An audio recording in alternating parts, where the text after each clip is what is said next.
The Lakers lose in OKC. The injuries are starting to pile up. We're going to talk about that later in the show. I'm going to give you a couple stats that basically tell the entire story for this game. 21 offensive rebounds, over 20 second chance points. The last update we had was 22 second chance points. I believe it was a couple more as that game winded down. So, James, you're not beating anybody like that. No. They just got out physical down there low and couldn't do anything about it. Yeah, you get out rebounded by 24 total. Oof. And as you mentioned, 21 on the offensive end. You only get 6 offensive rebounds yourself. That's a formula that's dead on arrival. So there was other things that happened in the game too, but that was the bulk of the game right there. And those second chance points just killed any chances that the injury-prone Lakers had tonight. No way on the road you can come out with the effort that they came out with tonight. We can use the excuse, you know, you have injuries and guys who are normally not playing a certain amount of minutes or playing, but to come out and get out rebounded offensively 21 times, almost shot close to 50%. Just one of those games, they did not come out and play basketball, and they got hit and they just laid down. And it's unfortunate because this is not the identity of this team. No matter who's out there, they normally are competing and playing at a high level. But tonight it was just. For me, it was the second half. You look late in that second quarter. Lakers had the lead 52-51, and it's a 42-18 run. Yeah, they fought hard. Okay, see, a lot of that, James, comes after you stop them initially in the half court, but they get offensive rebounds in the second half. They had 22 second chance points after 3 quarters. Yeah, it was that's embarrassing. You know, they come out in the first quarter, give up 33 points. That kind of dug a hole for them. But like you said, they fought back in the second quarter. But then they come out in the third. They only score 18 points, and they give up another 33. So you can't compete like that, you know, when you're playing against an active team like Oklahoma. Twan, what's the answer for a guy like Steven Adams? You know, you can't. Julius undersized in terms of the length. Brook not playing physical enough. Steven Adams 21.7 offensive rebounds. Yeah, I mean, everybody knows when you're playing against Steven He's Adams, tough, by the way. He's a good You got to player. come in and you got to be physical because it's certain guys in the NBA that loves contact. He welcomes it, and no doubt about it. We always know he's a true vet. He comes in, he does the dirty work. A lot of people kind of overlook what he can do offensively because of those other guys that they have there, but he can score the ball if you give it to him on the post. So he came out and he just took over the game. He said, "This is my paint, and I challenge anyone who comes in here and tries to get rebounds or tries to score or whatever." So between Brook and Julius Randle, you have to find a way to match his toughness, his intensity, and neither one of those guys came out and did that tonight. The one asset that he has that I see nobody else have it as much as he has it is he has a nasty attitude. Okay, he came from a big family, from what I understand. One of 19 or something. One of 19 kids. You know, he probably had to fight over a lot of stuff.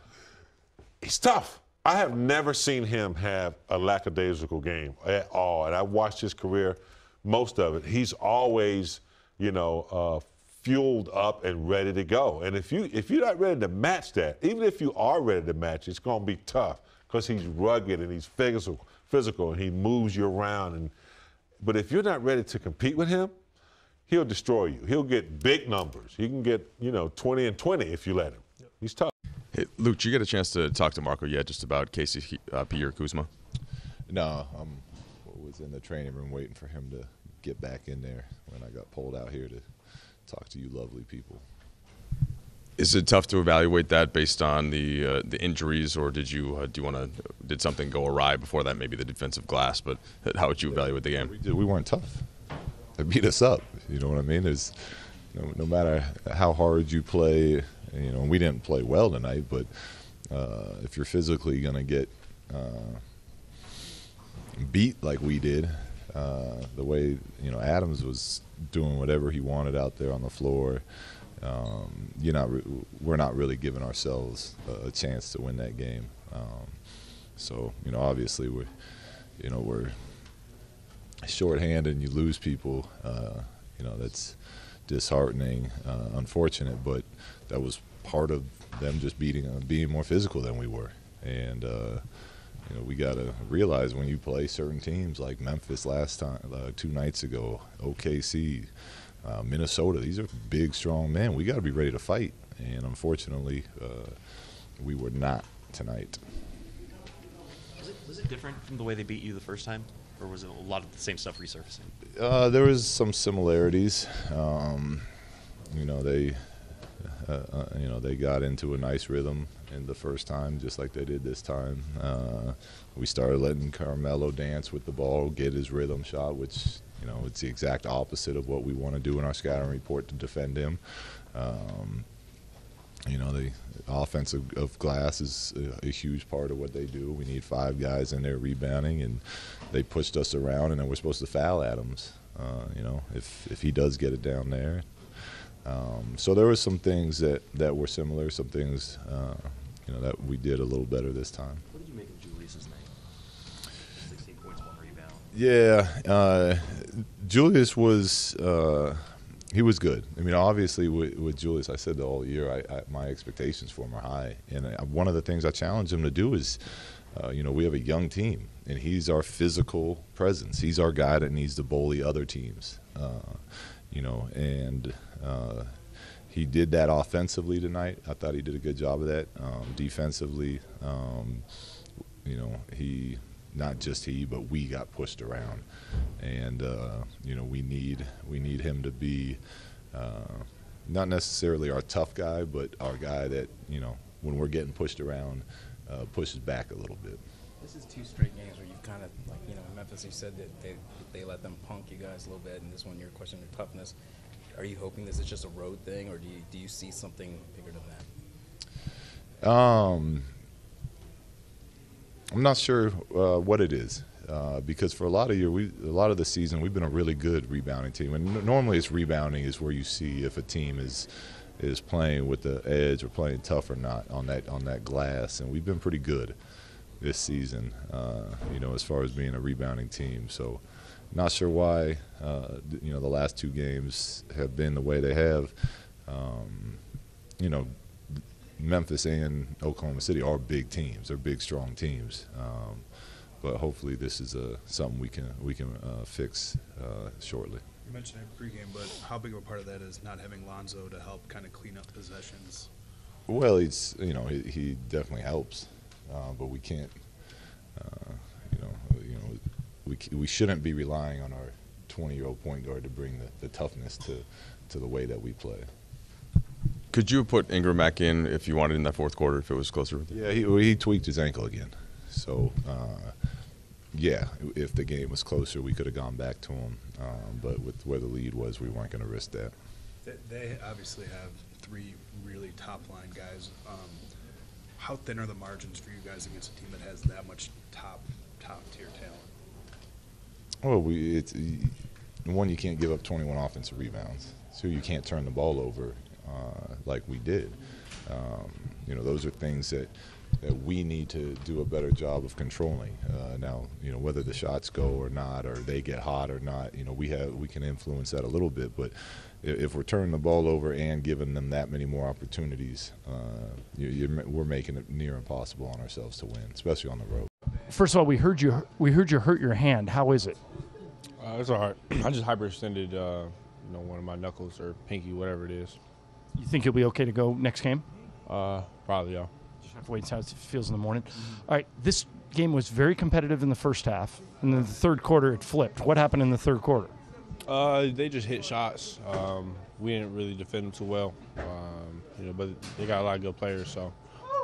I've done every game you've played in, and I can't remember a game when you guys got hammered on the offensive boards like that, 21-6. What do you think was the story there? You know, they just big boyed us. Steven Adams, you know, we couldn't stop him from getting a rebound today. You know, he was the, you know, head of the snake, you know, in that department. So. You guys may be in a situation this weekend with a game Friday and a game Sunday with no Lonzo, no KCP. Ingram re-aggravated his ankle. You screwed up your hand. How do you guys kind of rally around the flag with all these injuries? Just play as a team. Defensively, just be solid. You know, just it got to be a lot of team basketball oriented mindsets. So, does your role change? Do you have to become more of a scorer if those guys are out? No, I don't. The coaches, they don't really want me to do that. Want me to just, play, as a team, really. Make the right pass, defensively be solid, and, if I have an opportunity to score. So. This was your second opportunity to play against a couple of guys who you often get compared to, Carmelo and Paul George. What's the challenge trying to defend guys like that? It's tough. Those are great players. Melo's probably a Hall of Famer, and Paul George is, a pretty good player as well. Those guys can score varieties of ways, and they really affect the game. So. You think it'll maybe make a difference for you guys to get to go back home? This has obviously been a road trip that started great and didn't end well. Yeah, get back home crowd. Hopefully some of us get healthy. Hopefully have KCP and BI, back a little bit. But it'll be good to get back home. So, yeah. Kyle, you're still shaking that hand. Is that still in pain right now? It just hurt 20 minutes ago. So it's gonna hurt. Yeah. What happened on the play? I'm not really sure. It kind of just happened really fast. Went to go drive, and somebody caught it, and kind of just went all the way back. So. They told us you have a strained right Achilles. What happened on that play? I went for the ball, and I think either Russ Roberson kind of dove on the back of my leg, and it got caught underneath. So that's what happened on that play. Have you had this particular injury before? No. Just a little soreness, but that's it. But not this particular injury. Right, so what are they telling you? Just going to rest it and see how it looks tomorrow? Right now I'm just going to see icing right now, and then see what we can do tomorrow. You guys actually were very competitive in the first half while you were out there. Even then, though, they were dominating the offensive boards. What was the story with the rebounding?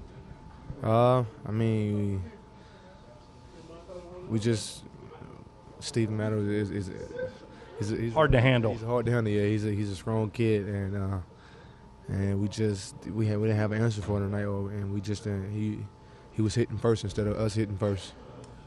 We may be in a situation on Friday where there's no KCP, no Lonzo, and a battered Brandon Ingram.